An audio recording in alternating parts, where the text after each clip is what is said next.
السلام عليكم ورحمة الله وبركاته، ازيكم يا حبايبي عاملين ايه؟ يا رب تكونوا بألف خير، اللهم صل وسلم وزد وبارك على سيدنا محمد. هنعمل مع بعض النهارده أوراق الفراخ المشوية في الفرن بطريقة سهلة جدا وبسيطة، وكمان هنضيف لها كده شوية خضار.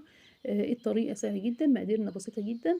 هنعرف كده مع بعض سر التتبيلة السحرية، هتدي معاكي لون وطعم رهيب جدا. هتاكلي أطعم وألذ طبعا أوراق فراخ مشوية في الفرن.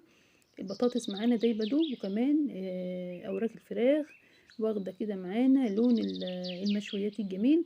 هتشرفك في عزومات رمضان، كل سنة وانتم طيبين. المشويات معروفة ان هي من اساسيات سفرة رمضان، فجربوا الوصفة وان شاء الله تعجبكم جدا. اهم حاجة ما تنسوش تدعموني بلايك وشير، ويلا بينا هنبدأ كده مع بعض وصفتنا.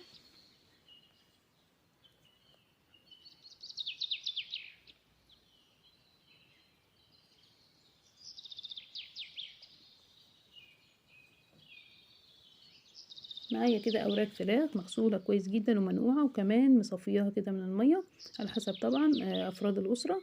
وكمان معايا كده فلفل متقطع، معايا كده طماطم، معايا زيت، معايا صلصة وبصل وتوم. المقادير طبعا هسيبها لكم في صندوق الوصف. معايا كده البهارات، معايا فلفل اسود، كمان بهارات فراخ، معايا كمون، بابريكا، ومعايا كزبرة، معايا ملح. هنخلط ده كله في الخلاط. عندك كبة خلطت طبعا، خلطتها كده كلها، وهنبدأ كده بالسكينة هنبدأ كده نعمل كده فتحات في أوراق الفراخ. ما بتوصليش كده بالسكينة لغاية العظم، احنا بس بنبدأ كده نعمل فتحات عشان هندخل مع بعض كده الخلطة توصل للورك كله. الأوراق معايا هنا كبيرة شوية، ممكن كمان تستعملي كده أو تجيبي أوراق متوسطة أو صغيرة، المتوفر عندك بتعمليه.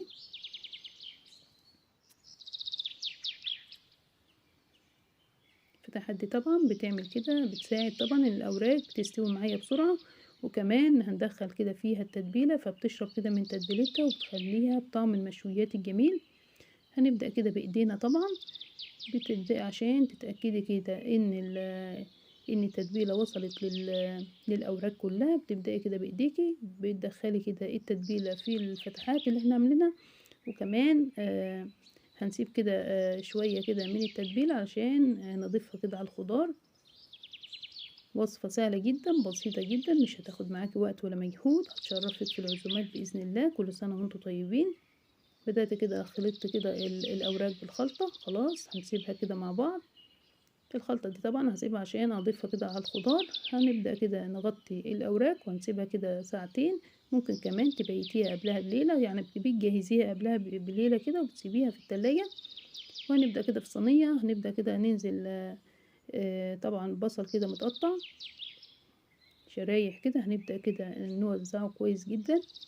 طبعا ممكن تعملي الوصفة دي ببصل بس، او تضيفي له كده طماطم، بصل وطماطم بس. احنا كده ضايفين بطاطس وكمان فلفل كده، يعني اي حاجة متوفرة عندك في التلاجة ممكن تضيفيها، اي نوع خضار ممكن بتحبيه تضيفيه. نزلت كده بطماطم وكمان فلفل، بطاطس كده. ممكن كمان تستغنى خالص عن البطاطس، بس البطاطس مع الفراخ بتدي طعم جميل جدا. معايا كمان فلفل كده رومي الوان متقطع كده، المتوفر عندك ممكن بتضيفيه، بيدي طعم جميل جدا.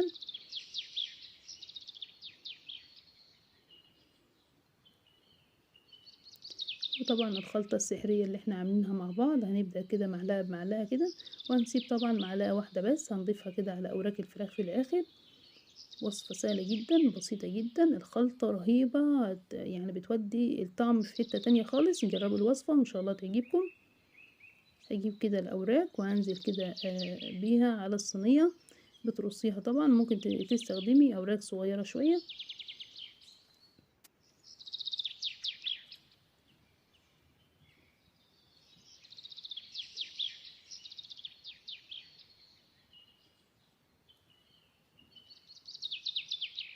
بدأت كده رصيت الأوراق، وهبدأ كده أجيب الخلطة. طبعا ما تسيبيش أي حاجة من الخلطة، بتضيفيها كده على الفتحات.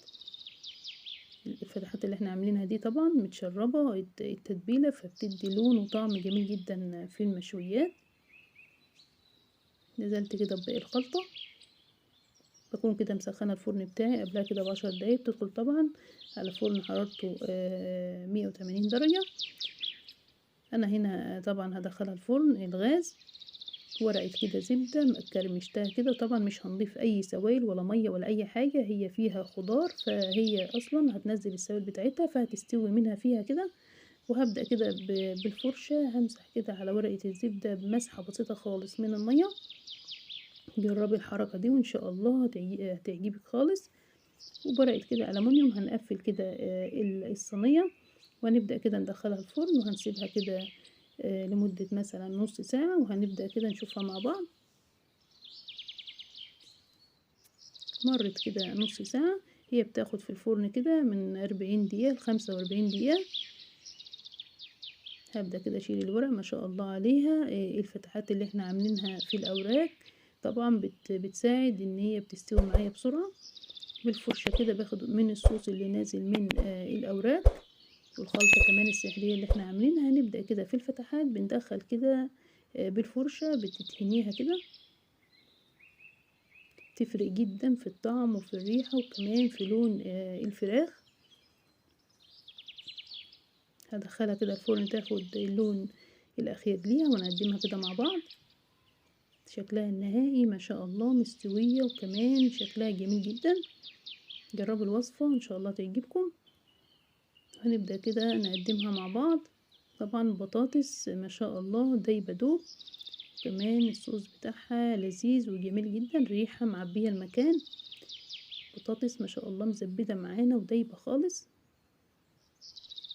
وكمان الوراك واخدة كده لون المشويات ومستوية وكمان دايبة ما شاء الله عليها. جربوا الوصفة ان شاء الله هتشرفكم في عزومات رمضان.